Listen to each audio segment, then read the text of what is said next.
What is going on, everybody? Thank you for joining this stream. Before we get too deep into this, I just want to make sure that we have an audio check going because last time it was a bit of a nightmare. But you guys stuck with me to work out all the kinks. So before I introduce my guest here, my first guest on the show, I just want to make sure you guys can hear me loud and clear. So, somebody in the chat, please confirm that we have audio this time and it's coming through two channels. Even if it isn't, it doesn't matter. Yo, what's good? K Tats, Mark, Jacob. Do we got audio? Somebody tell me. All right, I'm gonna assume we have audio. Nobody's saying anything. So, Zenith Richards in the house, a close homie of mine, and my gateway to photography and getting on sets. Originally, when I first picked up a camera, I've known Zenith for 12 years now. Is it Zenith? Yeah, man. 12 Yeah, years. I probably 12 years. I mean, it's been, I guess we met back in 2007, 12, I think it was. 2008. Was it? Dang. I mean, are we going, how far are we going back? I mean, Okay, so I this is think, the funny story yeah. that I guess with me and Zenith is so I was bartending at this spot in the Lower East Side called 169 Bar, and Zenith came in and he was with a few people and he came up to the register to ask for some shots. And it was kind of crazy because we had one of these moments where we were like, you seem super familiar. And we were like, karate class, acting class, like the bars, what's up? That night, I guess you went home, or maybe it was the next day. We had briefly spoke about photography or something like that. The next Yeah, day, we you spoke sent about me a photography. yeah. The next day, you sent me a picture of myself on film, and I was like, "Whoa!" I actually it was bugged out. We actually used to hang out and like go to bars, and we worked at Diesel together at the flagship store in Soho.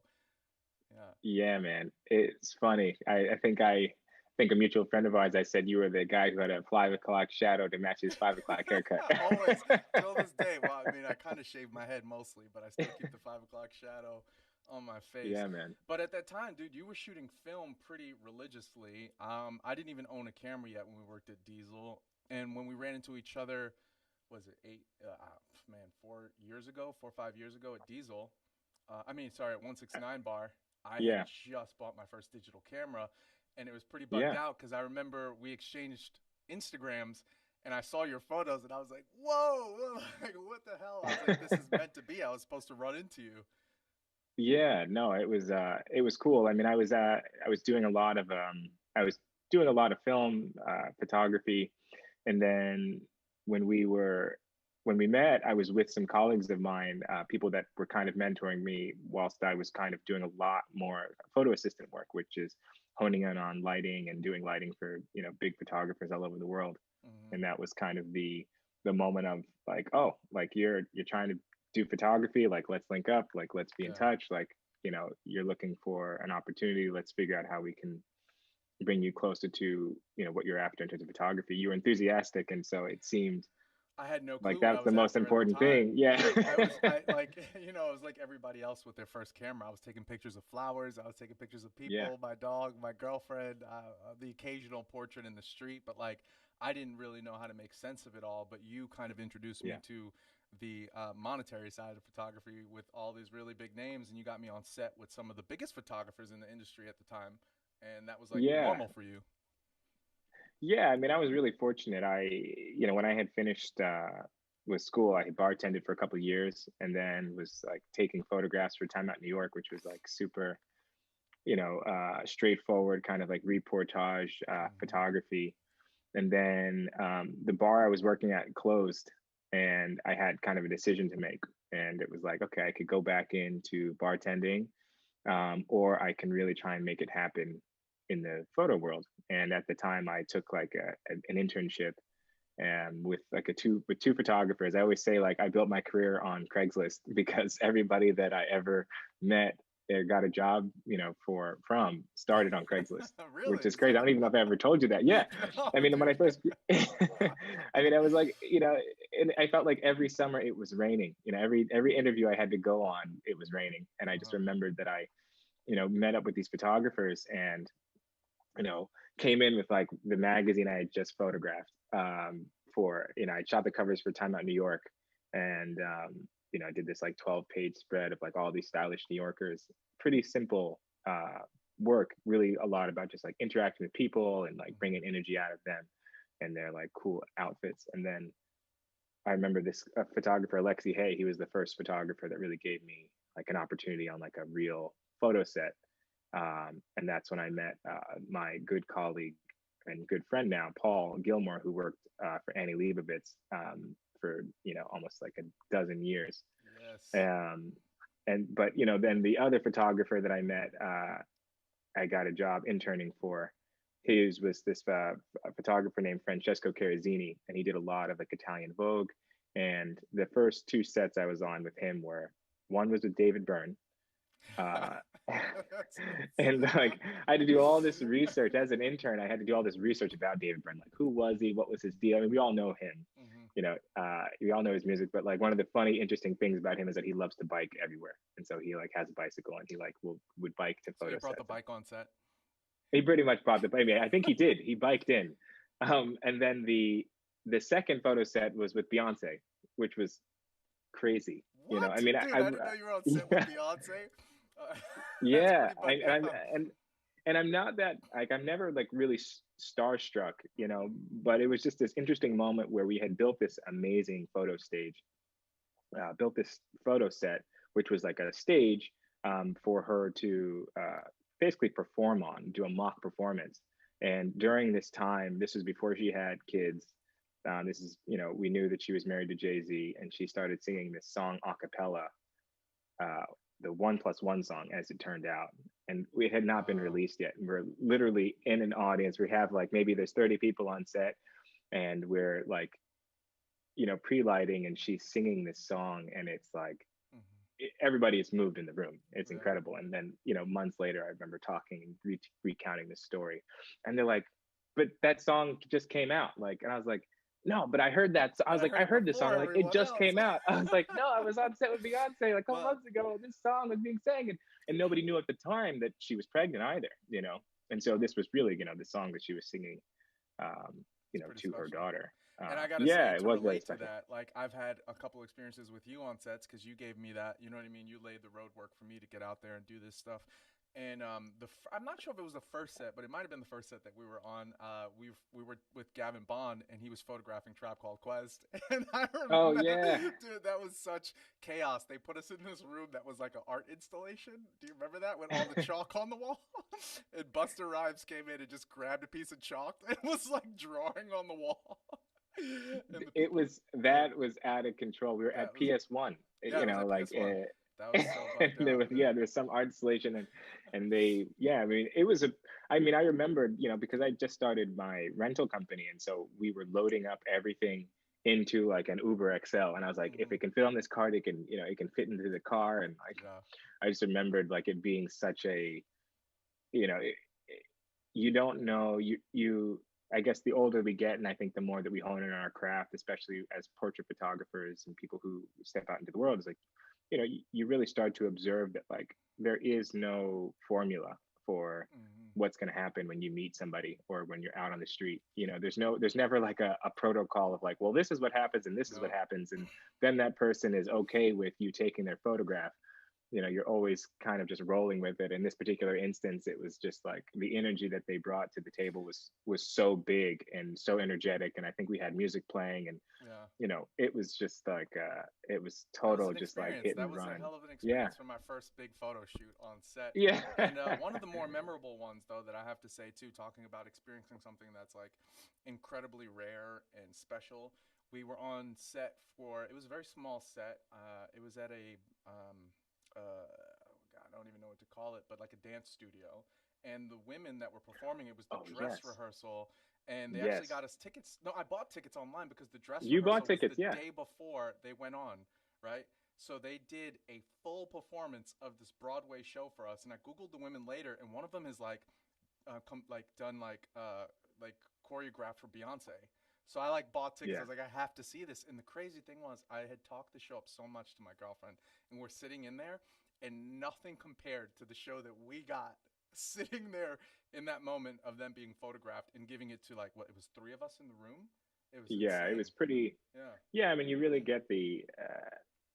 It's a shame that it didn't translate. I didn't see the show in the in the theater, but Yeah. the dress rehearsal was impressive, and I remembered. I think that that's kind of the great part about taking photographs is that you get to meet people in these intimate settings, and you get to have an opportunity to have like a very sincere, Hmm. authentic interaction with them that you sometimes don't get when there's all the lights are on and you're on the red carpet. You don't always get to see like the real person, and so Yeah. I remember that. So That was a lot of fun. It was like a that it was a was a lot of crazy fun. day. Yeah. There's so many ways that we look at it. It's like the work that we had to do in order to be in that position, but then also what we got to see was this incredible performance, and Hmm. it's moments like those that I really appreciate the work that we're up to.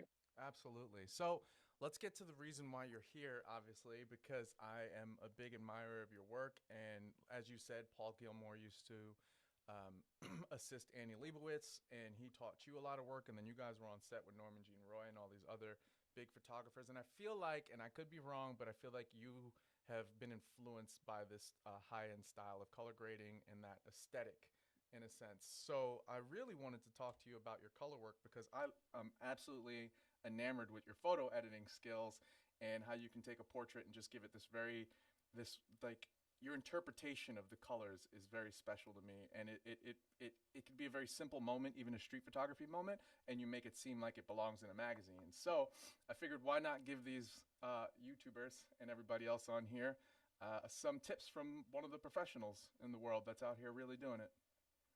Thanks, thank So you, yeah, and yeah, so what we're gonna do today is we're gonna have Zenith first open up a couple of his files, and we're gonna show you guys some before and after of his edits, so you can see the journey. We're not gonna have him edit anything of his own work live, but we will do is throw him a couple of my files later, and we're gonna have him edit those down and see what they come out to. So why don't yeah. we just get right into some files right now, and we can talk about it, ask you some questions. If anybody has questions about the work, we can talk about it in the chat, and Zenith can respond live. But let's just dig in right now. So I'm going to switch over to your screen if you're ready. Hold on one second, Jay. Okay. I Let me just know have when to you make are sure ready. systems are ablaze here. Mm-hmm. I'm actually going to just separate out our files real quick so that way we're not uh, looking at everything all at once. Give people a little bit of mystery. Um, Oh boy. Oh boy. Oh boy. Oh boy. Can I switch this? Let's see what happens. Okay. F2. Where does that take us? Oh, my shortcut keys. Hmm. okay, yeah, man. Okay. Let's Whenever you're see. ready, we can hook it up. Boom. Okay. So this is a street portrait that actually you took while we were together shooting some street. You kind of, I don't know if I could say you fell off of shooting street photography. You got a little busy in the work, but like I've always, pestered you about shooting street photography, and like, your portrait work's incredible. But oh, my mic is a little low. Okay, let's see. Let's get my mic volume up. Sorry, 1 second here. That should do it. Check, check, check. Okay. So yeah, and I guess we all got a little downtime, so you started picking up the camera. So let's start off first. Why don't you tell people what you're rocking when you shoot some street photography these days? Because I feel like Oh, everybody that's if people are on this channel, there's an assumption that they're only shooting either one or two cameras. that's true. So I was shooting Canon 1DX for the longest time when it came to digital, Mm-hmm. and you know, I I'm on set a lot, and I'm talking off, obviously a lot of colleagues, and for the last big campaign that I shot for Roberto Cavalli or just Cavalli, Mm-hmm. I decided that I wanted to switch systems, and so I switched over to Nikon, and so now I'm shooting Nikon A D850. Nikon shooter. You see that, everybody? Yeah. So I'm shooting Nikon D850, and one of the things that I do, which for the Nikon, of which I like, is that I'm using their old D series lenses, and I feel like the particular quality of their prime D series lenses is really beautiful. The lenses aren't their newest, Hmm. ultra whatever sonic something something. So they're a little bit slow to they're a little bit slow to autofocus, Uh-huh. but you can manually focus them, which is something that for me is a in terms of making process gives me the opportunity to feel like I'm shooting film again, because I think that my attention when I'm shooting film and I have a finite amount of frames and I have to manually focus and all that, the way that I first started out when I used to take pictures on the street with 35 Nikon camera. Mm. So being able to manually focus is really important. The contrast is built in. There's more decisions that are made with the tools that you have with film versus with digital. With digital, you have similar sensors, you have all sorts of different types of cameras, but they're all like trying to give you all the information possible so that you can kind of create whatever you want. So Yeah. making a decision on the lens for me, working with prime lenses and things like that, is like one of the decisions that I can make with digital when digital is like my option. I still love to shoot. I mean, I still Chat room. love to shoot film. What happened? Chuck Fuji all day. Nikonist. I What's good, can't Chuck? even see this. I don't Christian, know Cyber Mike. where do I see the The chat notes or room, the the link that I sent you there. If you go to at the top right, it says top chat. Click it and hit live chat, so we can get some. okay, 1 second here. I've like totally I can hear done everything myself you now. said And not to do, which is like I'm like not muted. It's like okay, it's so let me all go back good. into this link. Sorry guys, 1 second here. Yeah, this is Uh like hacking. I've learned OBS in the last month. Takes me a while. I'm 35 now, guys, and that's why I haven't uploaded in a month. But I'm back because I figured this app, and it's looking pretty good, is it not? Come on, give me some props. I want some props, man, because the first stream was such a disaster. Oh man. Well, you know what? Me being just not tech savvy at this point, like my iPad that I was using to see this died. So I'm just gonna have to rely on you, which is probably better. Less distractions, and I can just kind of Oh, focus in it's on all good, man. If I see a good question, I will definitely throw it your way. Okay, so let's switch for over to your sure. editing screen right now, and I'm going to ask you to remove your basically your preview because I don't want people to see the previews for when you are. So Okay. yeah. 1 second here. Hmm. Uh, Oh, 36. I'm not 36, bro. What are you doing? I'm 35. This guy trying to age me. Am I 36? I don't know. Maybe I am. Who knows? Okay. 1 second. I gotta separate some stuff out. Oh man. Okay. 1 second, Jay. Oh, Sorry, it's man. all good, man. Take your time. We are chilling, and I just want somebody saying in the chat, Zenith needs to grab a D200 and play with that CCD sensor. I will say this: one thing that is super inspiring about Zenith is that like you're not necessarily someone that's ever gotten lost in the gear. You know what I mean? Like whenever I've No, reached like there was definitely one not the time you were not the shooting. I camera found gear. out you were shooting with like a 16 megapixel camera. Some of your photos are 18 megapixel camera. It's a professional camera. It Yeah, was like what was it? The 1DX? the 1DX, the Yeah. Canon 1DX. Yeah. And at that time, I think I might have had the GFX or something. And I was just like, yo, what the hell is going on here? Like, this guy's not chasing megapixels. He's not chasing the latest, greatest gear. And you're just making incredible work. And, that's super inspiring, especially for somebody like me who has a tendency to get lost in the sauce. And then I need to Oh eventually yeah. be pulled back over to the rational side of things. The best camera is the one you have on you. I've heard that somewhere. I like I to don't shoot know. with my cell phone. Like no, I mean, hey, for like a social moment, why not? But Yeah. when it comes down to the okay, so I need to do this a few more times. 1 second. This is the option. So we're going to show the before and after, so you don't have to really. Yeah, I'm just trying to make sure that I can give the reveal. Ah. Because I'm trying to separate them out so that they're not right next to each other. Mm-hmm. So let's see what I did. And Jacob, I totally agree. Gear is secondary. Some Yeah, people I mean, only it's like, shoot because of their gear, though, you know, and no detriment to them, but some people get excited about photography just because they're gearheads, you know. It's like owning anything else. Some people buy motorcycles and they're afraid to ride them, but you can't deny they're sexy. can't deny You that. can't deny it. No, sir. Oh man, sorry guys. I should have prepped this a little bit No, better. it's I all, didn't. dude. It's all good. It's gonna be loads. So there's this here.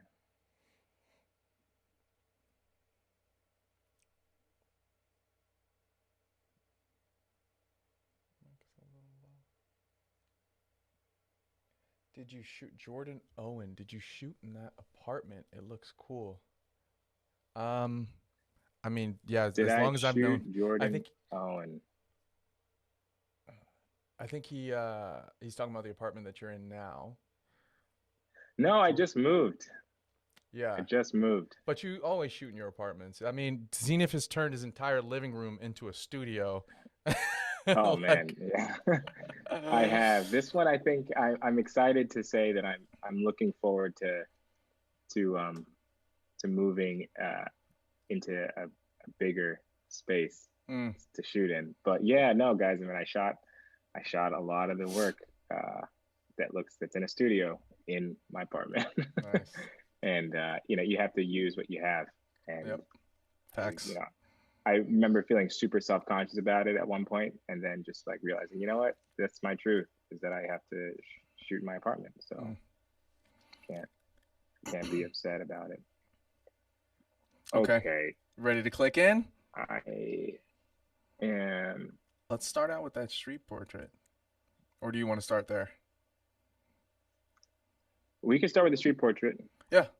All right, let's start with the street. All right, I'm sharing your screen now. Boop. There we go. Yes, Jonathan, the video will absolutely go up as a video after this, so you can watch this later. Not a problem at all. Let me do one thing for you guys. Capture one preferences. I'm just going to change that. So I Just right guess click on it. one of the things that I do is oftentimes when I'm editing, I'll work in.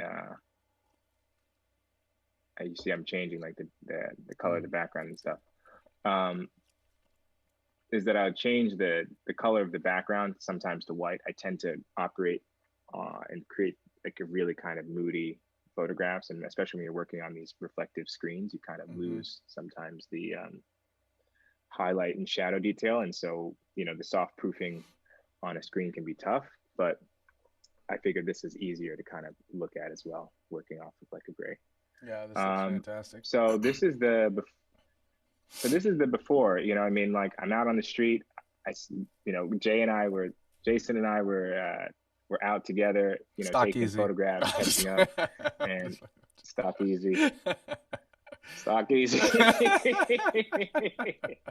Who's this J guy Stock on easy. YouTube? And who is this guy? Stock easy, you know, Yeah. we're out in the street. And you know, we chose kind of, I guess, like what was it, like Times Square kind of area, Herald Square area. Yeah, like Madison Square And Garden. yeah. And And so we were walking around, and like I saw this cat, and he just was a character, you know. Yeah. And it's like for me, he had an energy I coming am off of him always for such a sure. portrait-driven person. He had an energy coming off of him for sure, and I was just like, you know, I ran over, and he was ready for it. You know, I he was happy blown for away. it. And so, I didn't know what to expect, and I feel like we both saw him, and we kind of gave each other the look. And you said, "Go for it," and I was like, "Nah." You was like, "Go for it." And I was like, "I don't know, bro." And then you went in, and this dude just gave you absolutely everything. It was insane. So if you guys yeah, get a chance, go over to Zenith's profile and look at the all the photos here, so you can see the you know. yeah. Like all 6 of the images that he posted of this, because they're absolutely incredible. East Block Boy, what's good, bro? Yeah, so all right, so this is the photo, and what I'm noticing first off is that you overexpose, or is this just extra film shadow? This is just how you flatten the image. Well, this is honestly just this the raw file. This is how it came out. And that was the thing. I was like, we're out on the street. I see something. I'm like, I'm in pocket. You know, like Yeah. I'm within the margins where I'm not losing my highlights and not losing my shadows. I also shoot when I decide that I'm shooting black and white, I'll even just drop on just kind of like a basic curve so that my preview screen, I can kind of see what I'm getting. Yep. But in the moment, you're really just going off of your intuition and your hours out taking photographs. And so I dialed in fast and best I could exposure. Definitely hot, definitely bright, but you can see here, and I'm not one, but it's like my histogram is in line, and you can kind of see if I were to take down the exposure, I don't really lose anything. Ooh, And because damn, it's that black and looks white, it's good, also a bro. little bit I'm more about to get forgiving. me a Nikon. No, I'm just Yeah, but I mean, there's so much information. I will say kidding. that the Nikon has tons. This particular sensor has tons of megapixels, and I think Dude, that it creates or gives you a lot of latitude and like a lot of creaminess in your tonal range. yo, I honestly, can tell a before you difference even do editing what you've done to Canon this files file, versus Nikon files. this looks absolutely insane. This already looks incredible. All Thanks, right, man. so let's Appreciate it. let's get a look at that edit. Let's see that. Quit teasing us. Yeah, so this is yeah, man. So this is the this is the file that I ended up with, Oof. and so you can kind of see side by side. Does that work, or am Yep. I Yep. cropping? No, that works. I have like a 4:5 crop on here, so let me just drop it as in, just so you guys see kind of the same Perspective here. idea. Oh Yeah, my that's pretty goodness, close. dude, this is So that's, I mean, and I think, yeah, it's so rich. And I feel like the reason why I asked you if it was yeah, overexposed, I know it's the raw file, but like this seems intentional. The reason why I'm saying that is because there's so little blacks in the raw file. You know what I mean? Like true black. It all seems like the shadows are so yeah, lifted that it allows for this much information. Like look at his jacket. You know what I mean? Like it would have been so easy to get like the yeah. There's creases of his tons of jacket. texture in his jacket. Yeah. Yeah, yeah. And you've taken this into a place where Um, it's almost yeah, shimmery. It's got a warm kind of golden vibe to it. yeah. I mean, I think that I like. I'm always looking at, for my process. I'm always looking at black and white photographs. I used to print black and white in the dark room. I still shoot a lot of film, and so when it's like I think it's so magical when I look at black and white negatives and draw in a curve. I draw in like one or two curves from my black and white negatives, and kind of it's like this magical, wonderful world of tonality, and you Mm, see the silver and the grain and all the things that are kind of like created out of just the fact that you're shooting on film. And so, for me, I'm always looking at that and trying to figure out how to achieve that kind of aesthetic in my black and white photographs. And so that's mm, ultimately what I'm looking at. I'm looking at like the density of the, like I'm like, what's my density? Like I want it to feel moody. We're shooting in pretty much like it feels like a little bit like open shade. There's no direct light. You see where the catch lights are coming, so that like you can see that there's the light coming from the opposite direction wwhere his eyes are. You see the catch light in mm-hmm. his eyes. You can kind of zoom in here and you see that, like, but there's not a lot of light coming in above. The light's coming in from above. It's just an open shade environment. There's no direct light. Yeah. This file is actually a little bit soft.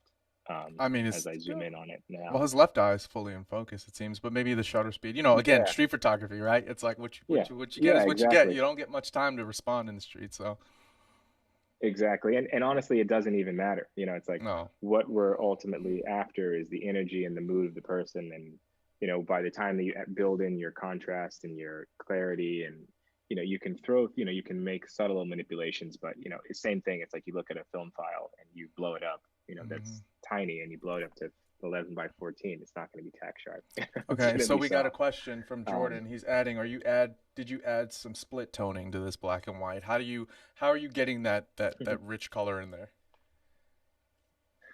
so the richness of the color is, typically, or I guess a general rule is that the highlights would not have color to them, right? Mm. The highlights should be white, and all the rest of the tonality would have some kind of warmth to it. Like if I were to print on RC paper or Ilford paper, some papers are cool, some papers are warm, and so you're going to naturally kind of get that kind of brown, warm color, or that something that feels like it's like a brown green or like a light cool tone. So yeah, to answer your question, I can probably just show you here um, what it is that I did.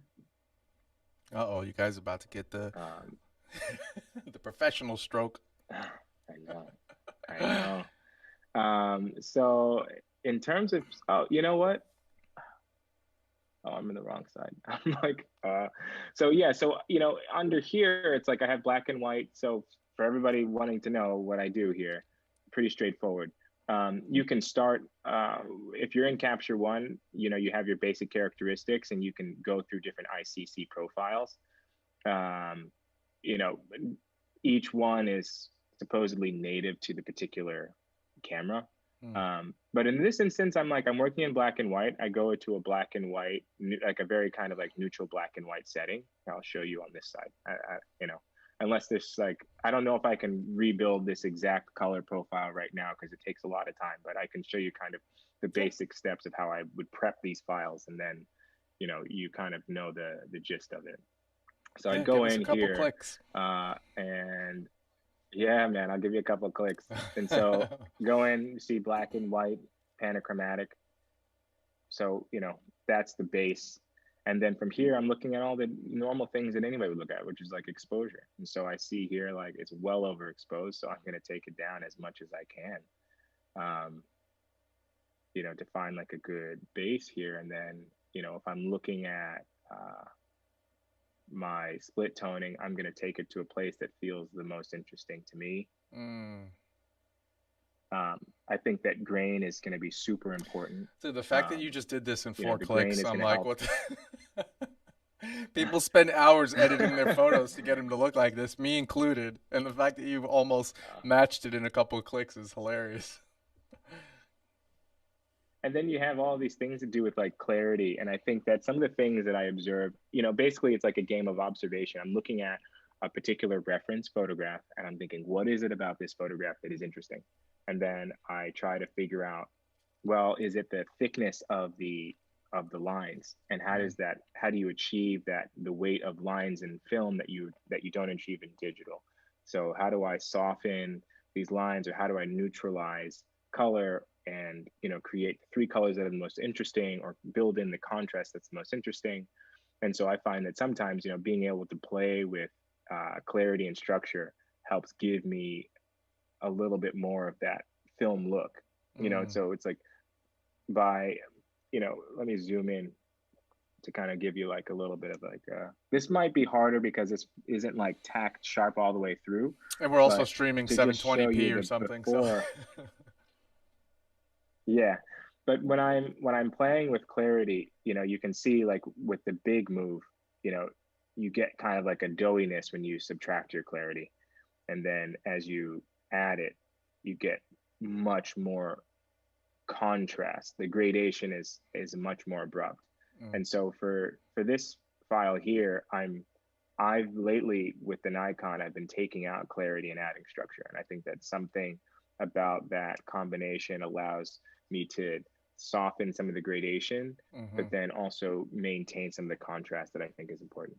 Well, what you're So seeing there's happening too that. around And so the now the next eyes, thing, it's like if you zoom back into that for a second, I want to show them the difference there because yeah, around the eyes there's a softness, but the pores around his nose, the bridge of his nose, start to become a little bit sharper from the structure, whereas the clarity was opening up a little bit of that softness to the bottom of his eyes. And I feel like clarity is like global, right? Where structure feels a little more isolated and intentional on the lines and the more pronounced texture of the yeah, image. I think that that's a, I think that's a good, I think that's a good note. Um, and so, from here, I'm now looking at like, well, what would I be missing? When you take a photo in and out of the dark, and you're looking at, okay, where's my highlight, where's my shadow, like where's my black point, where's my white point? And obviously then you decide how much contrast you want to build in. So some of this stuff is like the rudiment of of how you would do something in the dark room, Mm-hmm. because that's where I started and that's what I'm always kind of looking at, or this is the order of events. And so for this file here, I'm like, oh, there's, I actually like this treatment that I'm looking at right now, Mm-hmm. in terms of the softness of the gradation. It's smoother than the final edit that I have here. Um, but then, just to show what I did to emulate this is I ultimately probably added more black to it in order to kind of create that. So you saw in like 5 moves here, I've gone It's a from very subtle color to adjustment. black and white. The way you added Yeah, black there, but yeah. that subtle adjustment, the thing is that people are so afraid in digital to like let things go black or let things Mm-hmm. blow out. It's like, this is what happened in real film. It's like you had Yeah. lots of contrast. Okay, so here's a You question had for you. rich tonality. What Sure. is there a reason why you're adding blacks in your levels as opposed to just dropping the blacks on the high dynamic range bar? Is there a reason, or it's just your I method? don't really. It's just my technique. I mean, I will Let's. play with these things. So some of this stuff is new because Yeah. like back in the day, they didn't have highlight. And they only Mm-hmm. had like highlight and shadow, and then they had black and white. And I felt that sometimes this was, at least before. So like you can see right now as I slide this around, like there's barely any white point in this Mm-hmm. file at this point, for me to even like, manipulate. I'm sure with the black, there's a lot that's happening. Ooh, And I think that with the black, it's actually, it's not bad. it looks really good, like, but I think that when I first did this edit, I didn't even have these as options. And so, Mm-hmm. I don't often work with it that much. I think that just like any kind of like software these days, even with Photoshop, there's like, a couple different ways to approach the same solution. Yeah. Um, so in this instance here, like, yeah, I could just prioritize the black point here, and you know, you see the change. Uh, Yeah, you kind of arrive at a similar destination. But I don't know the yeah, difference between operating with the like how much of a difference either one of those make. It seems like there's just multiple ways to execute the exact same movement. But again, I was just curious as to what your there particular, is. yeah. So, all right, cool. Let's No, for sure. let's look I at something guess, in color real quick. I don't want to. We already spent 20. I don't want to spend too sure, long on one particular file. So maybe. Well, what's right sure. below this? Um, oh, Yeah, yeah. this is my favorite. Yeah, I've been asking you for a print of this photo for so long. Oh my gosh. I know. I It's feel like never there's gonna some people happen. out there who've been asking for a lot of prints. Oh, snap! You hear that? This photo in particular is one of my favorite photos. Like, just period. I absolutely love this image. His expression, his hair color, Thank you. the vest, and then once people see where you took it. Yeah. So this file was like this performer, Nate Cooper. He is a clown. Hmm. Um, I met him at like a party with other performers. I had done this BTS of Paramore, this Broadway show, um, and he and I were talking, and he was just such an interesting, dynamic character, real salt of the earth person, somebody who's like, he performed at the Box, he's performed all over, he's like a true performer. Yeah. He did all of his hair and makeup and brought all of his wigs and props, and is like hilarious. Um, but yeah, I showed him my work, and I think that also gave him an impression of what it was that he could expect and what it was that he as a performer wanted to bring, which is a sincerity. And so I think that, we talk about just the quality of the experience of when you photograph people. Hmm. If Stock Easy and I were to both photograph the same person, our interpretation, what we take away, there might be a lot of similarities, but there would be differences because Mm. there's different things that we might notice or want to bring out about a particular individual. And so like this photograph and this individual was like working with Nate was like incredible.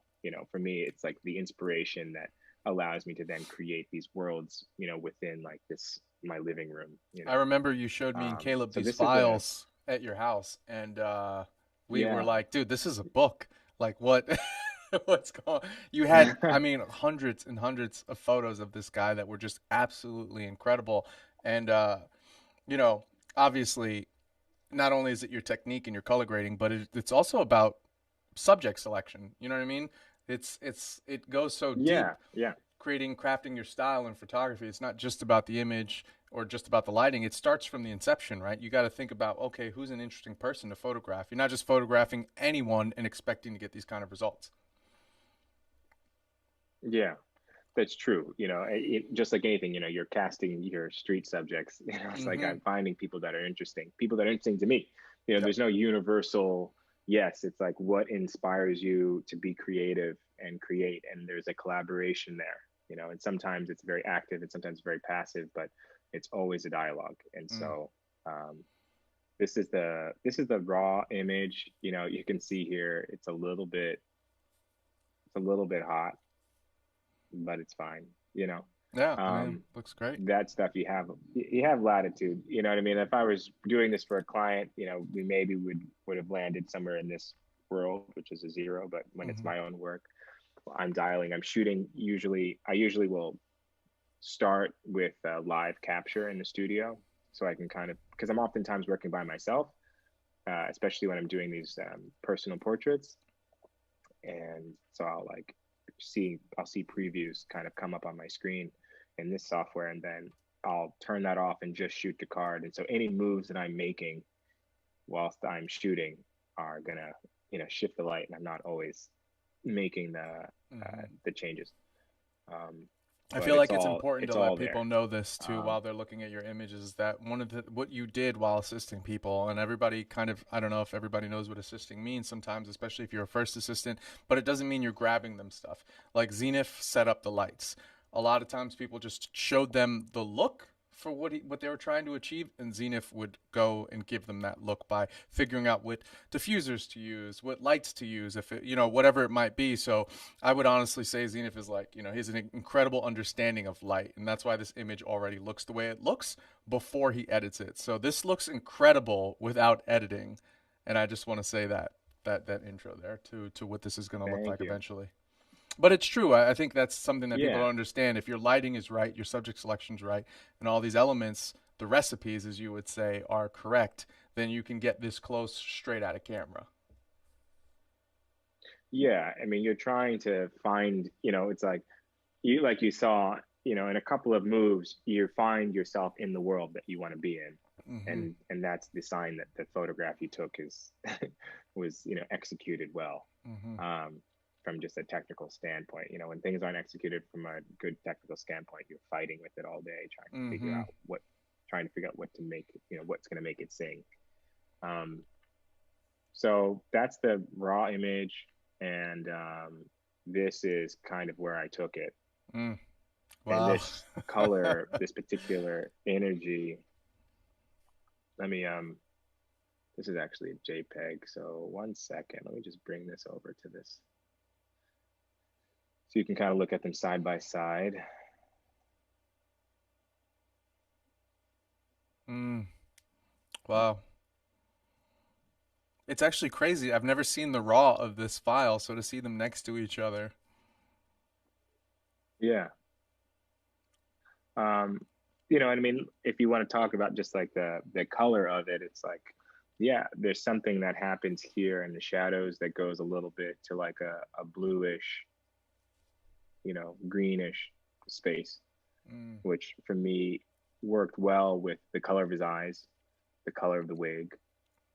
um and then you can see here that I was working with a actually just like, I think this is just a raw canvas in the background. um and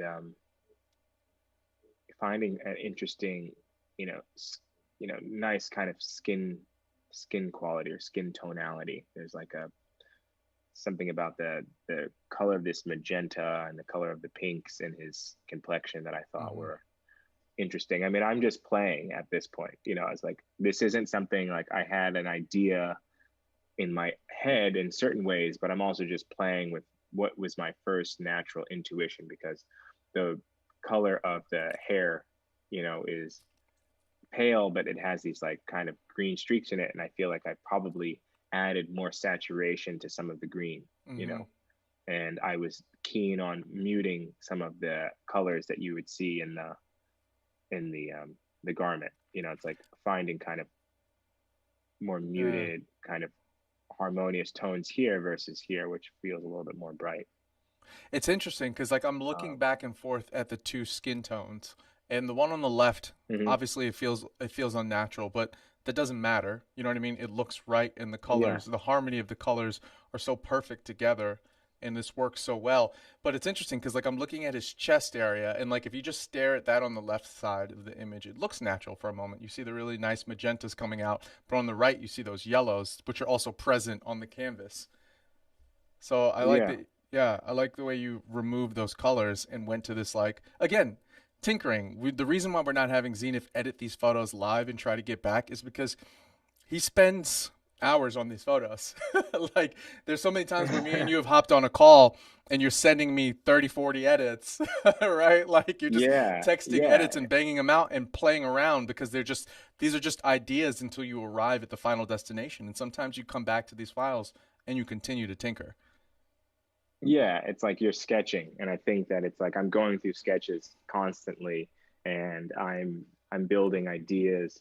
You know, it's like there'll be moments where like I get the initial inspiration the day of the shoot, and I'm like in there, like manipulating color, Hmm. like trying to find the world of the energy that I think that feel sincere to what it was that I was feeling on set, or what makes sense with all the colors and the garments, or I'm referencing like a Polaroid that I took, and then from there I start to, refine it, and Hmm. I refine it again. And then I think about what is the weight of the contrast. Like I wanted the black, to go black here. Cause if you look at here, Hmm. You can see versus in this, details. Yeah. yeah, but here it's like it's not much to write home about, and that's Mm-mm. okay. It doesn't matter. Like I don't, like, and that's Even what I'm in the saying. It's like eyebrow. I've built exactly. There's something that I've done here with the black that brings it in, that Hmm. gives it that richness. That yeah, I could see everything here. Cool. You could see everything of every digital file that whether you're shooting, Canon, Nikon, Hmm. like Fuji. It's like yeah, they're there to give you information, and then you're there to kind of process it. Hmm. Um, I mean, obviously, I can go in here quickly and get like a change the color balance of it. And it's interesting because I don't think I've really worked with this file in a while. Since, So like if I don't even know where to go with it anymore. I I've mean, worked where with do you it go from so here? much. I've worked with this file so much now. I'm like, I don't know what I did. Like, I was, just playing and tinkering and trying to find, something that just felt Yeah. authentic. He gave so much. I mean, I also did like edits in black and white for some of the work that I did with him. Yeah, I want to show one of those photos because I have one of them here. Actually, let's go to this background slideshow so people can see. There's one. Oh, here's one of the black and white files. You can't see this right now, Zenith, but I'm Oh, showing them good. him applying the makeup to his face. And then there's also an image of him powdering his face that just, I mean, the motion of Oh, it. I love those. I wish you Yeah. guys could see this one in full. Wait, let me go back. You can see this in full resolution because you could actually see the speckles of powder flying off of his face as he was powdering. This is just an absolutely incredible image. So, yeah, go to Thank you. Zenith's website and check this work out so you can see it full resolution and do it justice. Don't open it up on your cell phones. Open it up on a computer screen. Yeah, I Let's think go that's back the to him. interesting thing. We're like in such like a world right now where everybody is only ever looking at things and on small screens. Mm, And so, we have such a like a different approach. I feel people taking such a different approach to like, well, what gets you likes? It's like one particular big idea versus like, oh, like the landscape of a city environment. It's like it just has hmm. such a different type of people just approach it so differently. I mean, you're getting pretty close to this file right now. It just looks like the highlights Yeah, or the mids need to come down because the left one has that matted effect where this yeah, one, yeah, and like there's the like a left is ready for tonal, print, right? It looks like paper, yeah, whereas the one on the right is. yeah. And so it's these are things that like when you're printing versus putting things on the screen, you have to be wary of like where you set your highlights and shadows, because when you start to print, things start to look a little bit not right. Mm-hmm. I've been doing a lot of printing, and when you bring things in to do soft proofing, some of that technical information of which I'm still not like an expert at. I have to tinker and stuff like that when I'm doing my hard proofs. But then the last thing the last thing to kind of give this like the general feeling is finding that color in the black, which gives it. I think that blue is also what gives it that magenta. I mean, I'm just Yeah. like, No, I mean, you tell I me, can't Jay, when believe you're you're ready to move arriving on. at this already. It's it's almost there. Yeah. All right, let's show them something else because I want to get to my files. I want to see what you do with Oh those, and yeah, that's right. I'm like, we've already been yeah. on for almost an hour, so let's. I want to Oh try to yeah. make this at least an hour and a half. I don't want to go too long, but hey, if we go longer than that, then whatever. But yeah, I want to show a couple more files from the Cavalli shoot because somebody mentioned in the chat room, Gas Network said he loved your Cavalli shoot. Oh, People thank are you. Thank you digging the very work, much. Thank you. beautiful work, genius. Yeah. Oh, I appreciate it. Okay. I hate to save these words of affirmation for when I'm looking for a job. If anybody's hiring. um, Oh man. so yeah, let's look at a couple Cavalli files, and then we'll throw you that curveball and see where you take one of Woo-wee. my All right. images. So this is a raw Cavalli file, um, and this was like a really great location. I was with the DP, and he and I were sitting at this place. This is like your quintessential like fashion Scars moment. Pizza. We're like at Scars Pizza, and I was like, oh, I know the guy that owns Scars, or one of the owners. I was like, this would be a great space for us to shoot because we basically were going to scout the Lower East Side and Chinatown because they wanted, we're such a youth obsessed culture. They really wanted to kind of capture cool kids hanging out in the Lower East Side kind of energy. And I was like, oh, well, this would be a great location. And Mm-hmm. I'm really glad we were able to get it. And I was glad that I knew the guys and, could Yeah. throw them a couple bucks and make it work. But yeah, this was, I mean, you're just trying to find the mood. And I think that's, I think one of the things that happens on location is that you really want to lean into what is already existing. And so when you find a location with great light, you want to lift that light and make it accessible for you when you're taking a photograph. Mm. I'm shooting at 2.8 at 1600 ISO at 1/25 of a second. So for anybody, if everybody here, they already know I'm shooting at a high ISO and I'm shooting super shallow depth of field, and it's tack Mm-hmm. sharp because that's what I'm getting paid to do today. To make sure that it's sharp. Make sure it's But I'm sharp. also shooting what do you call it? To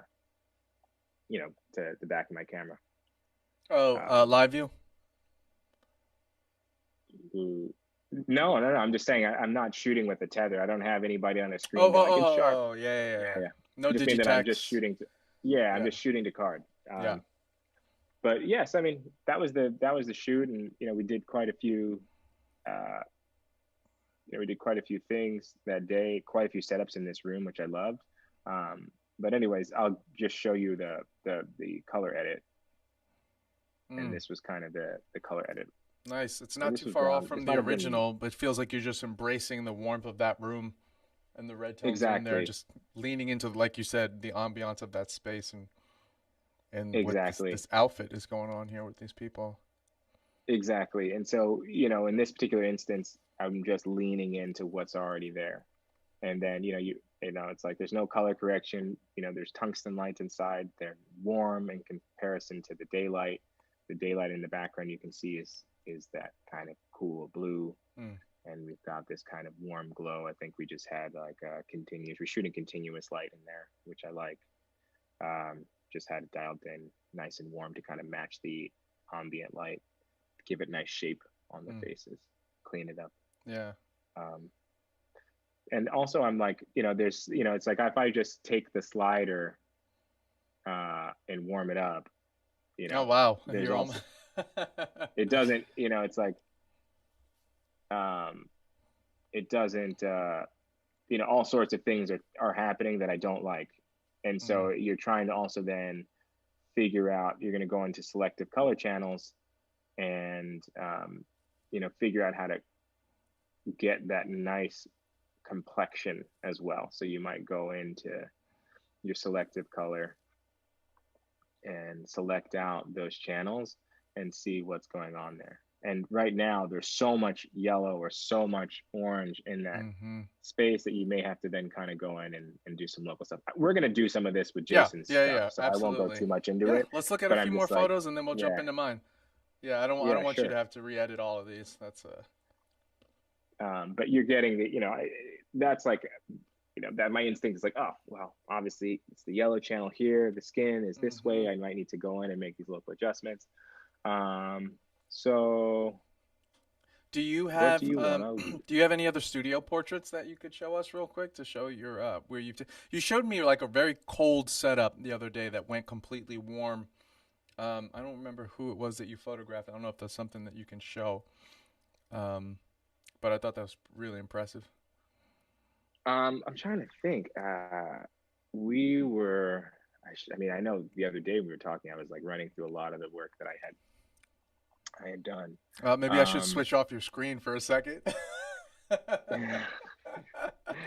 yeah, sure. I mean, Yeah, that's let's switch off your screen. We'll go to the talking heads for a moment while you sure. peruse your files. Jordan Owen asks, at this high ISO, do you have less room to play with color? Um, Would you open Honestly, this? I don't. I think the things that happen most, not that I've observed, not that I've hmm observed. I know that you do have a breakdown of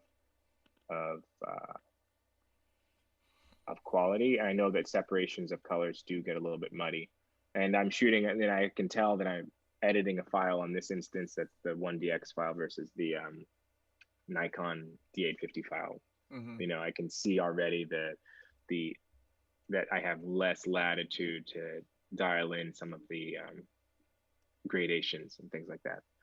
And I'm shooting at 600 ISO, but some of the photos I've taken that I love the most, I shot at 2000 ISO at like a 15th of a second or something, and you're just like, hmm you're just hoping and praying that it's all in.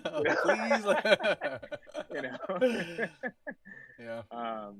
Let me see here. What should I? People wanted to look at something else. What were people? I mean, people have looked at my Instagram, I imagine, at this point. What do people want to see? Yeah. Let's put it to the I mean, first I come, feel first like your serve. specialty here is the portrait work. So, um, let's see. What do you got? What do you got in there?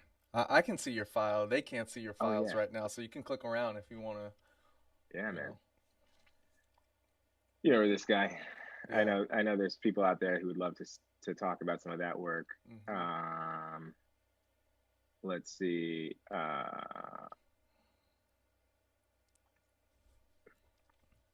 Was it? Was it? Yeah, I think you just. Is that it? Oh. Wow, look at you. You're Oh, so organized, man. You got all your files so nice and neat. If I had to find something, it'd take me 30 days, bro. nah, dude. You have to get a naming system, or Yeah. otherwise you're gonna be I got a naming lost. system. I just got my files spread out through multiple locations now. So Oh it's like yeah, grabbing hard make drives copies and of everything. yeah. Yeah, man. If I could do an ad for ChronoSync, that would be it. Interesting. Interesting. All right, that's fine. If you don't have something off the top, we can jump into some edits right now. So we're sharing your screen. So if you want to pull up the files that I sent you right now, that would For be. sure. Let's jump into Let that. me jump into that. Let me get involved. Okay. Legal. So I think a few of you have seen this photo. Something with Oliphant, Jordan. Oh, he gets the backdrops. He gets it. Look, we got an Oliphant right here. This is my background. Thank you, Zenith, for introducing me to Sarah Oliphant, actually. And she hooked it up and blessed me with this double-sided drop. I got a few of them over here. So Oh shout out yeah, to Jordan for she's. knowing what's up, man. Thank you, Jordan. Yeah, Jordan did his homework. yeah, for real. Um, Um, yeah, okay, so this is a file. Oh, let me switch back over to the editing screen here. Oh wait, can you're you right. close out your previews, Zenith? I don't want them to see all the files I sent you already. Uh, The bar, yeah. close. Yep. Not that one. Like the sidebar, the little film strip. Whoop. Don't know what I'm doing today, I think ladies and it's gents. Control B. Here you go. How about that? Well, I still want them to see the actual file I sent you.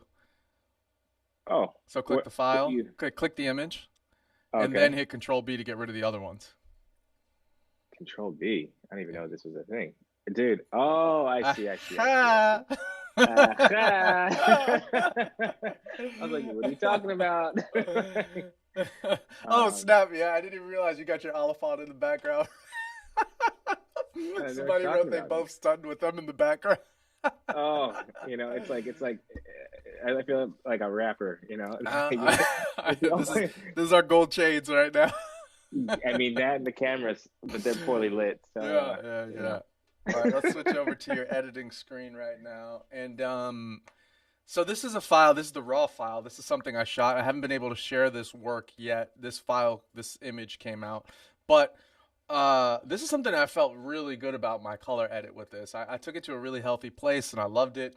I thought I did it to the best of my ability. I sweated over this a few hours. This is a photo of Jason Momoa. We shot a project in the desert in mid-pandemic at Joshua Tree. And this is a great file because there's some red sand, there's some greens there. He's all dusty, the bike's all dusty, and I was like, you know what? I had my interpretation of this. Let's see where Zenith could take this file. And I feel like this, this can only go somewhere better than where I took it. So Zenith's gonna edit this, and then we'll switch over and we'll show you guys where I took it. Yeah, I mean, this is like it's a great photo. I love the. I mean, we can observe Stokeasy's perfect execution of exposure. Contrary to all my images that are like stop under, stop over, like No. right in there, well exposed. So, so off the Uh, grip, let's talk about what you're seeing here and what's the idea that's brewing for you. um, well, I'm already noticing that it's different. You know, it's not Nikon, it's not Canon. Mm-hmm. I can tell that it's a different type of file because of the values of the contrast and the way that I'm looking at it and I'm observing like, oh, okay, this isn't um, the flat file doesn't look like the way that it would look on something that I normally would shoot on. And so the obstacle, the challenges is now you have to kind of calibrate for the instrument that you're working with. So let's see. Yeah, you're shooting the Leica. So I like to. I mean, how much do people want me to talk about stuff, I mean, yeah, or they just want to see me work? yeah, let's see you work. I mean, if there's something in particular that I need to ask about what you're doing, I'll ask you. Okay. If there's something you feel important to say, and if anybody has any questions in the chat, please feel free to ask. hmm So it's interesting because like at the very beginning of my process, I was like, oh gosh, I'd have like 30, 40, 50 steps Hmm. in order to create a particular look. And nowadays, like you've observed, I think that over the years, as I've gotten better at seeing the completion of it, I get more to a place where it feels like I can do it in less ideas, Hmm. less steps. I get more to the meat Mm. of what for me feels interesting.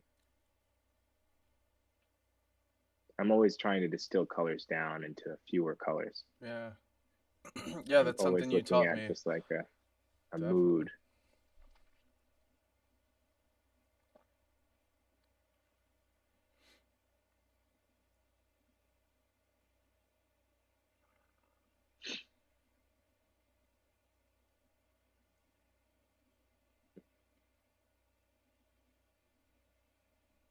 Um, I'm just like fascinated watching. I'm not. It's oh rare to yeah, see I don't even. somebody. Oh, somebody said we lost the photo. Kate said we lost the photo. You guys not seeing this anymore? What went missing? Not on. Oh, not on capture screen. There we go. Sorry. Thank you. Thanks for the Is heads that up. me? No, no, that was my fault. Oh, should I start over? No. Or what do you guys want to? Ooh, how much did you guys miss? I probably missed everything. Why don't you hit a couple Control Z's and tell us what you did? I would just start over. It's Okay. easier. That's where I'm starting right now. The first thing I did was kind of just like look at the Calvin and get the Calvin to a nice warm place because that's what it feels like right now. I'm looking at the color palette that's already built in. I'm looking at what I envision the time of day is. I feel like if I can make it super duper warm, that's like, that feels very sincere and authentic the to what I would see if I were to shoot it on film. I also took the exposure down because the way that I've started out, like taking the exposure down was giving me a more rich, that little subtle blue in the background, that little bit of blue color in the Mm-hmm. background. And then adding saturation. And what I think time that of the day do you saturation, think this is? Just out of curiosity, what are you envisioning? it's like a test. I don't know. Let me look at the metadata real quick, and I'll tell you exactly what time it was. I don't. I This was mean, it like looks. 6 a.m., 6:30 or something crazy like Yeah, that. it looks really early. You know what I Mm-hmm. mean? Like When the you light said is blue, I was soft like, and low. ooh, okay. Well, I just see the subtle blue in the sky. Mm-hmm. You know, over here is like you can see where the sun's rising. You know, you can see if you just zoom in on the file, uh, you can see that it's also, the light is coming from behind and it's low in the air because he's fully in open shadow. Mm. So I mean, there's like, oh, this is just the technique of being years out in the field, taking Hey, photographs and being on set. I'm like, yeah. well, the time of day is roughly this time, and we're in the open shade, and we're shooting at 1.8 if I per second makes sense. This is the Uh, type of information that makes people sick. They're just like, I'm never going to be able to do this. But it's like you just put in the work. Years and years and years of experience. You'll get there if you contemplate the yeah, right things. yeah. I mean, these days it's like, These days, they got apps that do this for you. And change the yeah, sky. You want to put a dragon back there? We can put a dragon back there. that would be very fitting. Oh, yeah, actually. uh, Shout out to Kate. Thank you for bringing this refreshment for me. Thank you. oh yes, brought to you by Weller. I don't know. Can I say that even? Yeah, I mean, I think This is so. what we're. This is the Ooh. drink of the evening. You know, very typical for Stock Easy and I to talk over Zoom and talk about photographs and be drinking some kind of Sip on whiskey. some yak. Got to do something. Um, so there's so many places I could take it right now. Yeah. I mean, I need a little bit of. I need some. I It got to already bring has my. that early morning feel to it. I really dig it.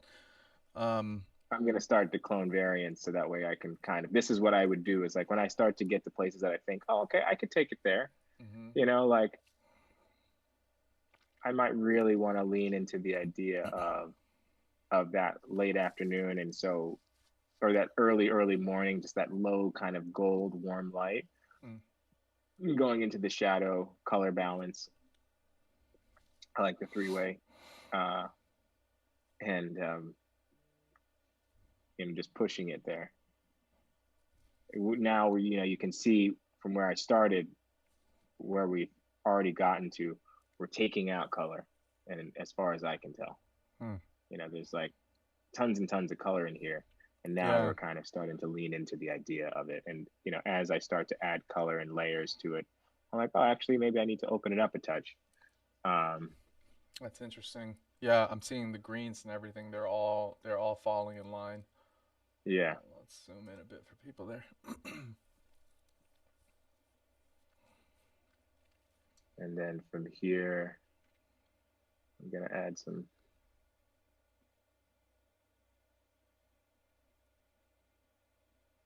I feel like once you're done with this edit, it's gonna once we click over to my mind, it's gonna look like a cartoon.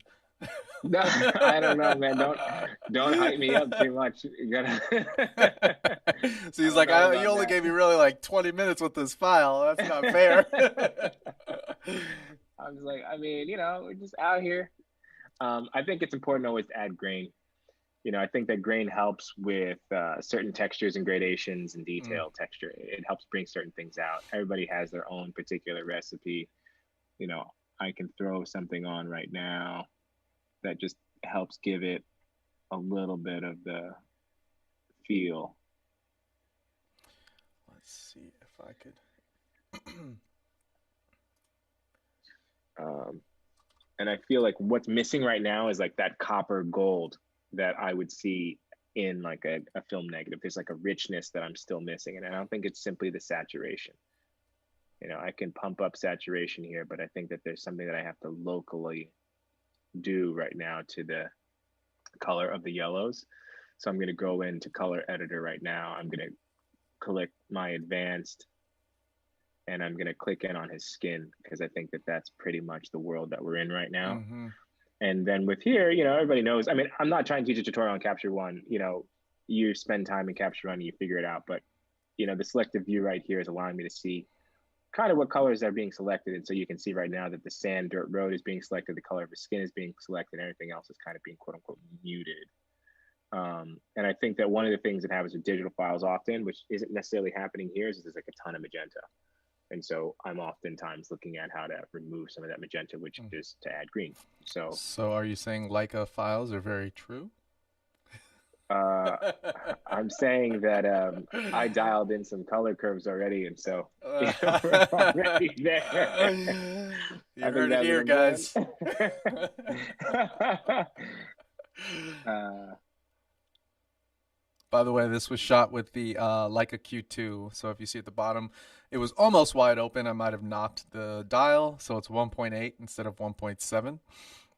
Just in case anybody's wondering. I'm sure you all peeped that already.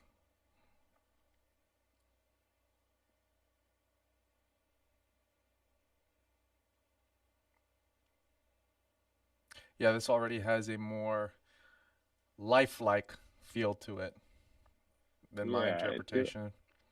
it feels a little bit juicy, a little bit too saturated now. So I'm gonna try and dial that back. And then I'm gonna go into once again, go back to my color balance, and I can see like I used to do everything with the tint at 0, which is crazy because that just meant I was adding so many steps. Mm. When you shift your tint, the tint goes green, magenta. Mm-hmm. You can quickly kind of isolate, quickly Bob. kind of move back and forth. Now for this, because there's so much green in the environment, it's okay. I feel that it makes more sense for me to add magenta because magenta is giving me kind of that coppery tonality, that early morning like vibe that I'm trying to create here. And so I'm gonna go there, and then one of the other things I'm gonna do is I'm gonna just see what my mids are doing. Midtones often are like, I find, where you see a lot of the skin work. And I'm gonna bring that up and down. Now, with your saturation, I noticed you started very high. Is that typically where you keep your saturation and then you dial it back in other ways, or are you just doing that to see exactly where the file is easier? This is probably where I'm gonna leave it, to be honest. I think that the great thing about color versus black and white is that you cannot have a lot of contrast. And you can pump color into things by having lots of saturation, versus with black and white where you have to have it comes down to more kind of like tonality. Mm-hmm. I don't know if that made sense, but I find that having high saturation is fine in this particular instance. It works. So this is one idea. Now, the last thing I'm kind of like curious about is there's like a little bit of pop here that I feel like, so this is a local adjustment I'm going to make. I'm going to go in here right now and just give Momoa a little bit of highlight, a little bit more highlight.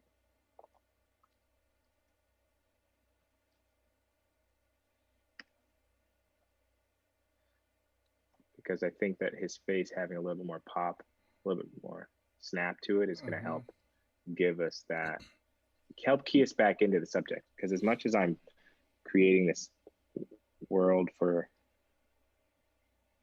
the environment, like I don't want us to forget about him, and he's kind of the important part of this image. Well, that's subtle. That's nice. Very subtle. It's like I said, it's like you still are leaning into. Oh, they lost the shared screen again. Dang. Hold on one sec. I don't know why it keeps reverting back. Apologies. All he did was paint in the face and raise the exposure just a touch. And I added a little contrast. And he added a little contrast.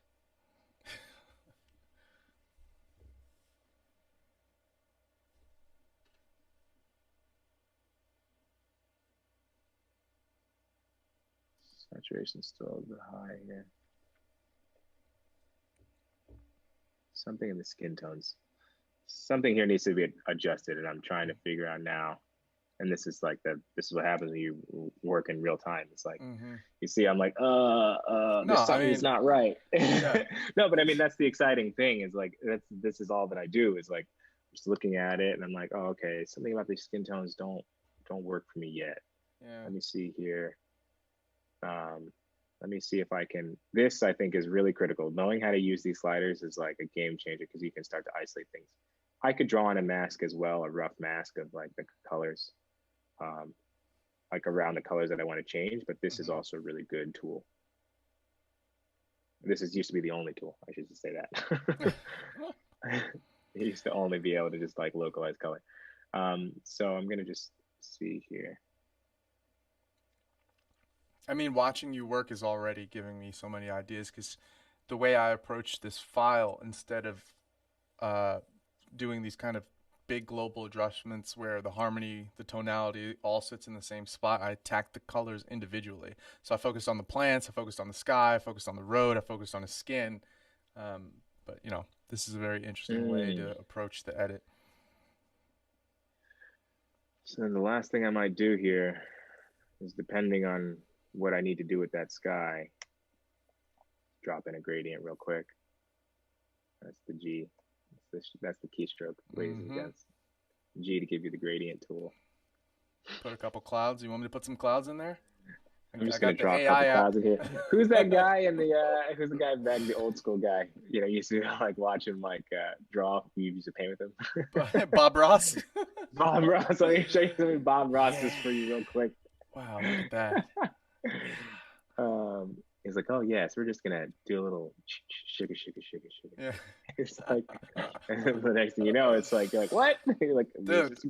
Honestly, that would be killer on YouTube if somebody recreated Bob Ross but editing photos. This is what we're doing, man. Paint in a mask here. We don't have it. Bob Ross was like ASMR before people even knew what that was. Oh my God, you're so right. You're so right. So yeah, I mean, this is it. I think actually, you know what? Let me do this. Let me do this gradient in a different direction. Let me show you guys a little something right here. Really bring in some mood that people aren't ready for. They ain't ready.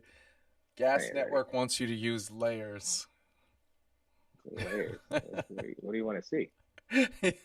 I think he maybe some people break down. What do you mean, Gas? Do you mean he wants me to see localized layers? I'm using a layer right now. I'm using a gradient. I guess he's talking about most of your steps. I'm surprised. I don't know what that means. Well, I guess he'll respond in the chat. Okay. Happy to answer a question.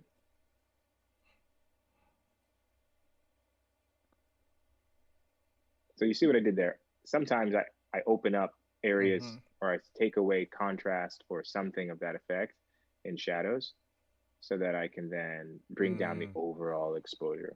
That for me, that discovery I thought was pretty key. That looks nice. So, you know, we're starting to create a little bit of more of a moody feel. And then I've already, as I talked about, I feel like I missed out on something here. Oh, I see what I did.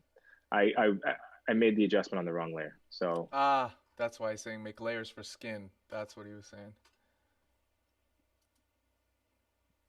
Oh, because I mentioned like sometimes I'll go into the I think you just paint it on, but now Capture One automatically makes the layers. As soon as you paint skin, it creates a new layer. Or paint anywhere, if you hit the B button, it does it automatically.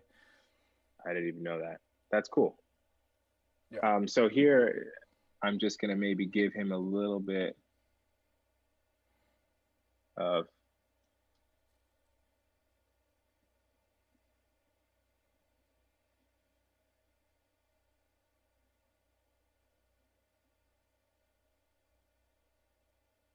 highlight. I feel like I'm getting old. I gotta like It's feeling squint at like the the Wild camera. Wild West. Yeah, man.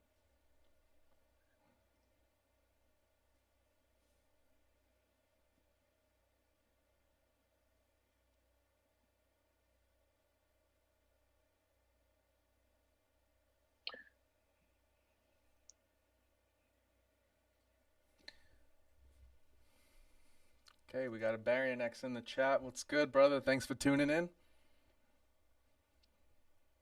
People are questions or Oh, he just said interesting to see such a different approach.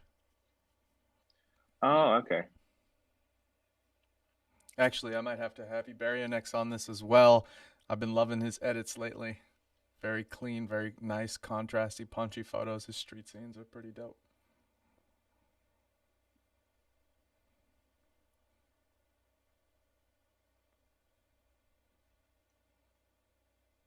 So what are you seeing right now that you feel like needs fixing? Aha. I'm just looking a little bit at the, some of the, now I'm just like drawing in some little bit of like highlight and texture over the body.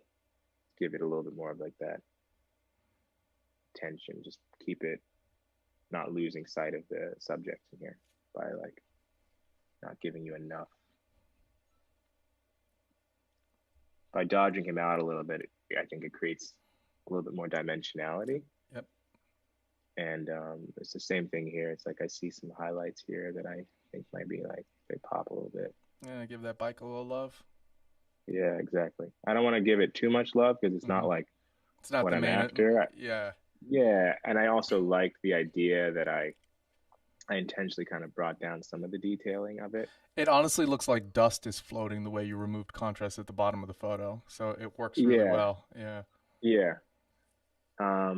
But this was like this is where I stopped and made a clone.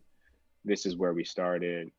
You know, that's kind Nice. of like that's like my first impression. Yeah. And I think that if you were to give me like a real like, oh, this is like I'm looking for this particular aesthetic, I could probably take it to that place too. Nice. But for me, it was just like, oh, let me create this kind of Okay, this we got a question warm for you. feel.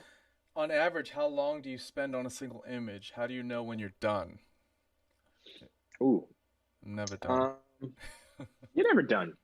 You're just done for the day. I mean, I think that for me, I remember asking myself that question. I remember writing a friend in an email like 10 years ago that editing on a computer felt very nebulous. And I think that as I've gotten older and as I've taken more photographs and as I've spent more time sitting down editing, Mm-hmm. I start to more quickly arrive at what it is that I'm after. And for me, I feel like the mood of this feels very close to where I would leave it in terms of final artwork. I might go in and tweak some more of the color tones. Like I'm looking right now at the fact that feels that there's like a color shift here and like where the sun's coming out Mm-hmm. and the blue of the sky. And so because of the fact that we're able to do the edit, I might draw in a gradient right now. So I'm adding another layer and I'll warm it up Remove. so that it's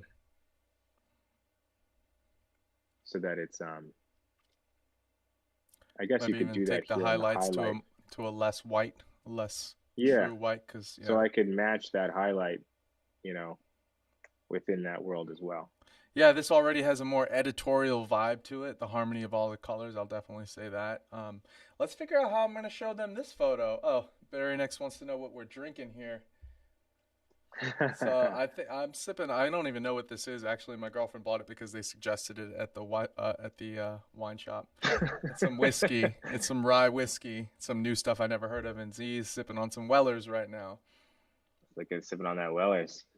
Get Uh, involved. It's delicious. Daniela said, "What program is this? This is Capture One." Capture One, yeah. Thanks for watching. Thanks for joining in. All right, so let me see. How am I going to show them? Were you able to download my JPEG of this file? Yeah. Okay, so let's drop that in. Your JPEG. When did you? Well, the original. Oh, I never sent that to you. Okay, let me send it to you right now because I actually can't share my screen without making all of this turn into a nightmare. So let me just Send it over. real Yeah, quick. send it over, and then I can Then they can see my cartoon edit. But if it looked better than mine, I'm not showing it, Jay. Uh, It's not. it's not coming through. I All was like, right. I don't know, guys. All right, here we go. We got 3 files coming your way right now. Um, yeah, it's crazy how different this image looks. I mean, obviously, it's going to be different. We have different ideas. I just this what you've done just now is I don't think it's an idea. Some help with these Interesting. images because they were driving me absolutely insane. I just could not figure them out. But I think I got them to a place that I really liked them. So I'm super excited to share these. I've been sitting on these for too long now. Oh yeah, man, you gotta let the world know. Unfortunately, it's not up to me. It's up to the big dog sitting on the bike right now. Oh man, tell them to hurry up. Let's go while we're young. Okay, copy link. You want me to email this to you? Yeah, sure. Email it to me. All right. Thank you for your patience, everybody, sitting in the chat while we while we improvise. Zenith. And all right, so the link was just sent to you. So in a couple of seconds, Z will pop that up on the screen, and you can see my interpretation of this scene and Zenith's. Are we still up? Let me. If I go I'm into my looking at email, your do you guys see screen. that? Okay, probably. Let me switch. Hold on. All right. Yeah. Let me see Boom. that real All right, quick. we're back. Okay. Let me just pull up my email and see. Okay. All right, Jason. Give me 1 second here. Hmm. Constantine said, talking about the Wild West theme, the original somehow seems to be more expansive than where it is now. Does that make sense? And if so, why?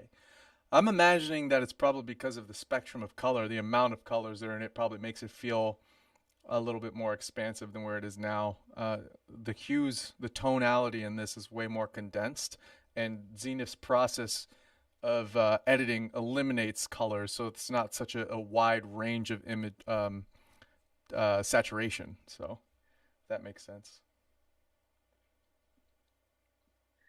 So I was in the middle of downloading. So give me a second. Oh wow, this is where you took it. Oh Totally boy! different. Oh, you gotta say it like that. No, it's cool. It's cool. It's cool. That's what Okay. I like is that it's so different. Give me a second here. Okay. Um, give me a second. I Mm-hmm. gotta. I think it's a slightly different photograph that you sent, which I Oh yeah, think. it's the same moment, so whatever. Yeah, it's like a He's few frames smiling in the out. one that I sent you. Yeah. Let's It see. still counts, right? It's the same thing. Hey, it's fine. I don't think it's like. I don't think anyone's gonna complain. I'm waiting for him to upload it, and then I'll share the screen. I can't put it up just yet until he has the file loaded.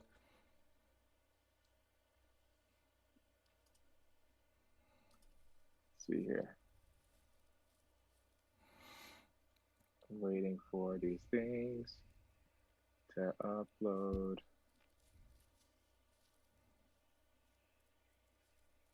Okay. Wow. Different image. Okay, here we go.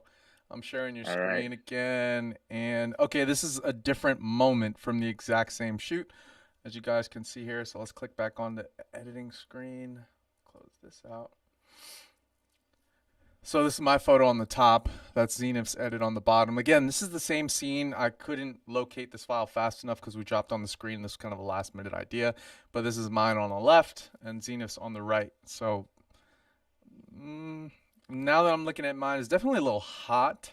This is something I was tinkering with, overexposing all the images in my edit to kind of show all the details of this. Mm, The shoot was very gritty, so I wanted all of the intricacies because I knew the people that were involved in this shoot would want to see their bikes and all this stuff. So that's my idea behind that. But as I'm yeah, looking you at it always now, have it your feels client. hot. Yeah. Yeah. Yeah, you always have to kind of consider the client as well. I mean, Mm-hmm. when I have nobody kind of like giving me any kind of opinion, it's easy for me to say, "Oh, okay, well, I think it should be this, or I think it should be that." Yeah. Yeah. but Let's full screen them both for a second. So let's click on yours sorry and about that. do Yeah, no, it's all good. Let's do like get rid of the editing bars and the got you. preview bars. And then let's do them one by one just so we get a full preview of the files. Okay, for sure. So this is Jason's. Yeah. Yeah. Yep, this is mine, which Yeah, is I feel like it. Yeah. I don't even know what to call it. It's way more commercial maybe. Whereas yours is a way more editorial edit. Also, this just feels more commercial because of the smiley pose, right? Feels like I don't know, like an advertisement.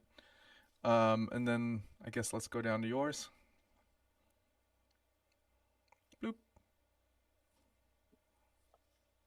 Yeah, full screen. Yeah. Zishan Khan said, "I prefer Zenith's dreamy edit. Good job. I'd like to edit this file as well. Probably. Thanks. Yeah. Yeah, I mean, I think that we had different agendas. That, I think that you're right. Yours has a very clean kind of commercial energy, but that was also your client. That's what they needed. They wanted to be able to read the logo of the Harley Davidson. Mm-hmm. Like certain things are really important to them. I'm going on like a feel and a mood of like this, 6'7", like guy on like a Harley Davidson in the early morning, and he's stopped off this dirt road to chill, and it's like the Yeah. sun's coming up, and I'm feeling the warmth of that sun creeping over the hedges, and I wanted to create that golden light. I'm leaning Mm-hmm. into what I feel the environment also had, which was, kind of like this moody, dark, you're backlit essentially. And so, the subject is never going to be fully lit, which is why I went in locally and just added a little bit of pop of color. Yep. But I mean, a little bit of pop of highlight just on the face, if you guys remember, Mm-hmm. just to give it a little bit of Very, very you know. nice. All right, let's do one more photo. We are at how far are we? We're an hour and a half right now. Okay, cool. So let's do one more photo. Maybe Um, let's do this one, you unless want, you feel strongly about something else. no, if you like this photo, let's do this one. This is Let's do this one. That's totally What? fine. What? No, no, no. I would have assumed when you said that, I thought you were gonna click the other one, which is really funny. Oh, So, whoa. yeah, yeah, I mean, we can do either one, Jay. yeah. It's No, whatever you want to do, man. no. Let's do the one that you want to go with your gut, because I really like the way I edited this one as well. So, Okay. I mean either or, it doesn't matter. Let's do it. Okay. Let's do this one. All right. All right. I'll work quickly. So this Um, was also another Harley Davidson shoot that was pre-pandemic. There's only during pandemic and pre-pandemic now. So dude, yeah. this is pre-mass. This was pretty dope. We were out there in the snow, and the shoot was called The Frozen Few. Um, I sent you the edit for this as well. So after Z's done with it, and you can take this wherever you want. You know what I mean? It would have been interesting to do a black and white on some of them too, but we'll do that later. We'll do that another time. Yeah, for sure. Alex on the street. What's good, brother? Thanks for joining. Zishan said maybe try this one in black and white. Well, my edit is in color, so we'll do that next time. I'll send Z some files that I transferred in black and white because then it wouldn't really make sense showing the two. So side by side.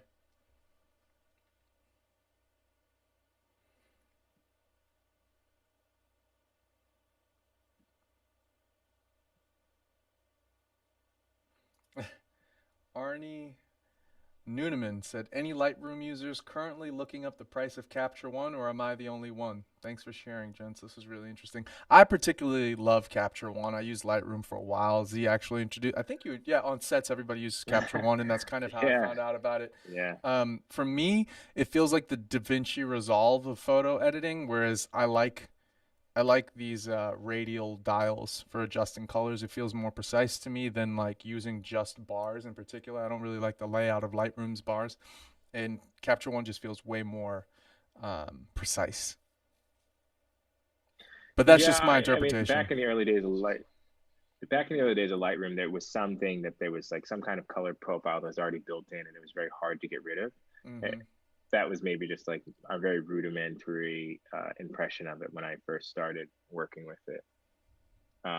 But I found it different when I was doing the side by side. This is like back in Cap when there was like Lightroom 1. That was it, Yeah, yeah, like Capture 6 or something. Like absolutely. we're up to Capture 12 now.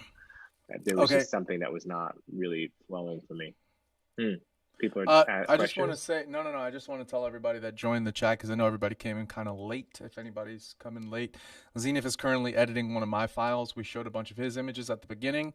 So at the end of this, I just wanted to show him some of my files to interpret them with his own idea of what the color should go to, and then we'll show my edit afterward and compare the two.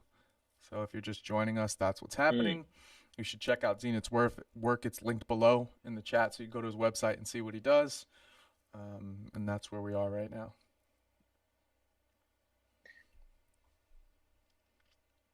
Don't know. So what are you seeing here? This is interesting because I feel like you're actually kind of taking it to a place where I was with this file. Maybe it just lends itself to this edit. Maybe.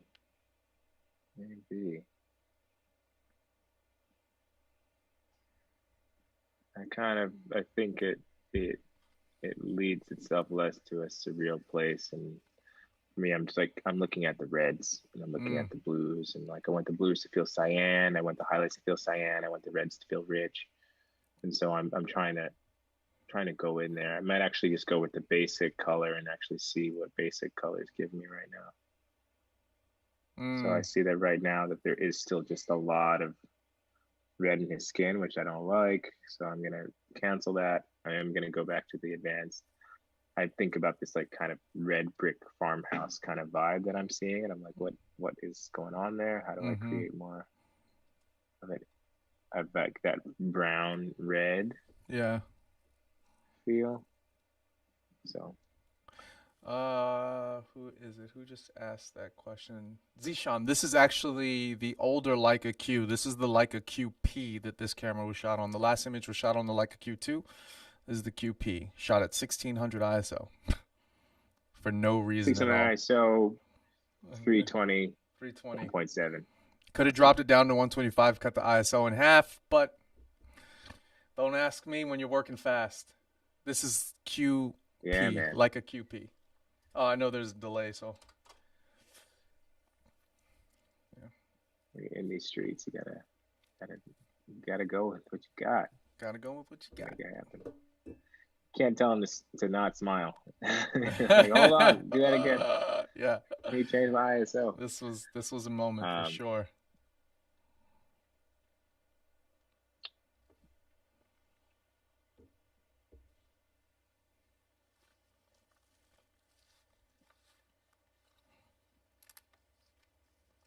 This file doesn't need a lot of work. I really like this file.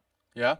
Like I think there's something really kind of great about the way that it came out, and now I'm just trying to like just zhuzhing.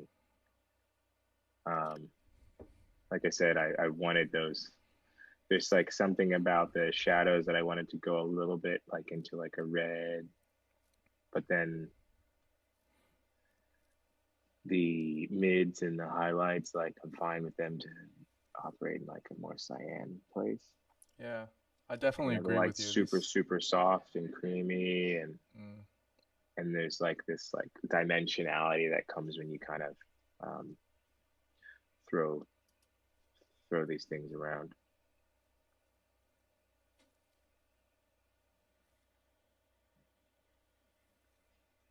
Yeah, I agree. The clarity, there's something about the Leica Q files that it's a little bit more modern rendering than like say the M10s or anything like that. I think it's intentional because it's kind of like that point and shoot camera, but the way it renders colors is very nice, even from the DNG. It doesn't take much to get those files looking very, very nice. It is, yeah, it's beautiful. Really beautiful files. They did a good job. And they did a good job. They did a good job. I didn't have a lot of work to do here for this one. All right, so we might have time to do one more then. Yeah, man, I might do a little something on the crop, but that's about it. Yeah, go nuts, go nuts. Let's see, where's that crop? I'm just messing with you, man. I feel pressure's on. Well, I sent you the raw, so I might have cropped in as well. I'm not really sure, to be completely You honest. did. You, Did I? Is mine I cropped? think you did. I mean, it's a 2-3. I mean, I can't be sure at this moment, but Sometimes I really like I the like. negative space, but bringing it down to that pole makes a lot of sense. It really, really grounds the photo. Hmm. Panda Dan, I don't play Among Us, but I've tried it. I just don't get it. What? What does that mean? I It's played a game Among that Us. What? everybody streams and plays online, so it's pretty hot right now. All right, this feels pretty. Oh, okay. I was like, what are you talking Wow, about? dude, these files are just. I'm so sad. I sold this camera. The That's hell was so I thinking? good. That file is a good one, dude. Uh, I would keep that camera. it's gone. You Let me just used throw a it. little bit of grain on there. I used it. Remember the black camera that I was when we were shooting Nah. that day? I had the Leica QP, and you're like, that camera's so quiet. Oh yeah, that thing Yeah. is silent, Mm-hmm. like the night. Yeah. I mean, that thing. Guys, we're just joking. Just kidding. Um, but no, that I mean, obviously, like it's supposed to be quiet. That is the whole point. It's supposed to be silent. Mm. I definitely agree with you, Zayshawn. The Q2, I guess it's the higher dynamic range, but you can do things to get rid of that. But yeah, the Q2 files just show a lot more information in the shadows, the highlights, and the midtones.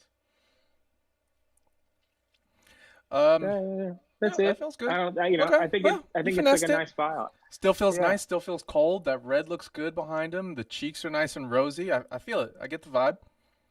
Yeah. We open. Is this mine? No, that's not Now mine. that's the raw file. That's the raw. That's where I took it. Okay. And let's pull up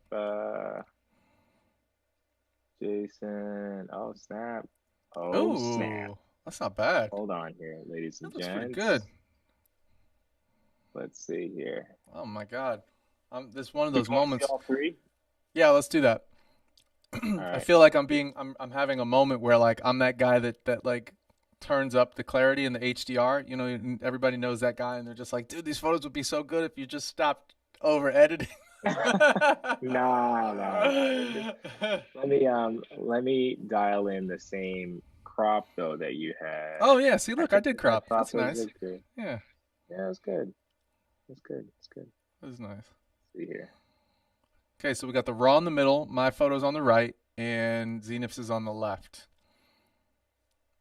So obviously, I kept a lot more detail on my blacks, which I'm realizing I only let them go full black in the creases. I dial up, I take my blacks all the way up, and then I bring them down just until I crush a little bit, and I leave it at that. Crushed it. Blackout. Wow.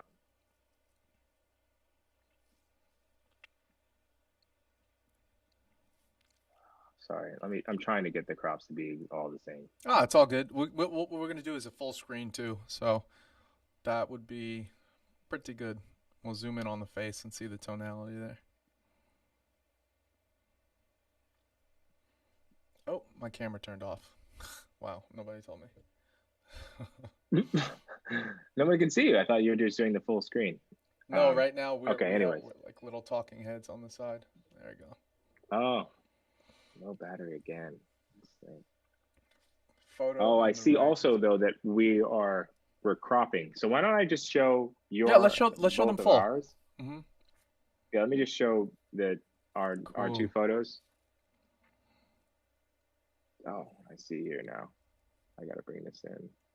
I also played with the transform, the skew of it, to make That was him like pop. something. No. Yeah. I pulled him forward in the image a lot more, which is why it looks like that. With the 28 millimeter, I play with the perspective just a little bit, um, just to pull them forward a bit. Let me switch my camera because Yeah, I can do mine that for has you now. died.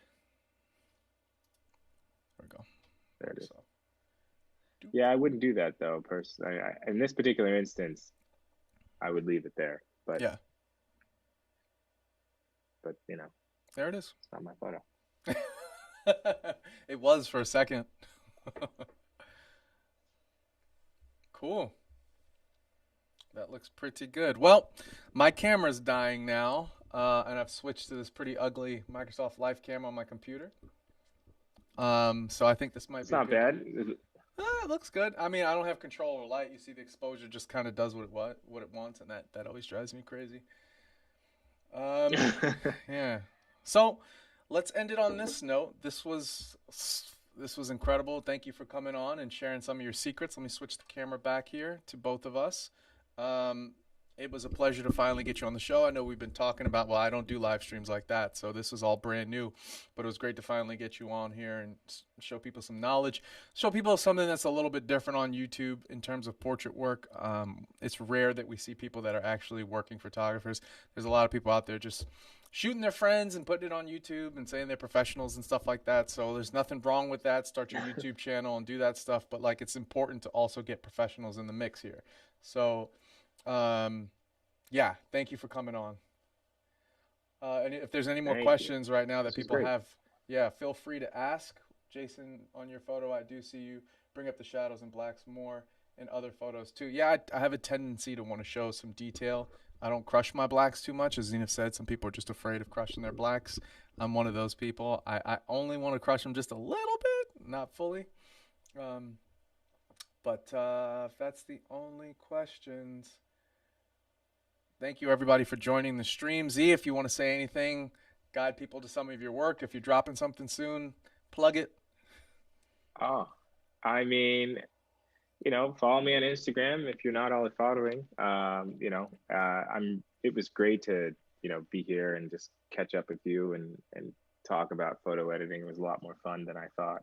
I was like nervous, of course, Yeah. trying to, redefine the new normal because I'm never on YouTube, never like, in a public platform talking about my process. So this was a lot of fun, and it Yeah. was really genuinely cool to see your edits, um, not see your edits and then do my own edits and then kind of just see where we Yeah. arrived. And I think that that's kind of also really cool.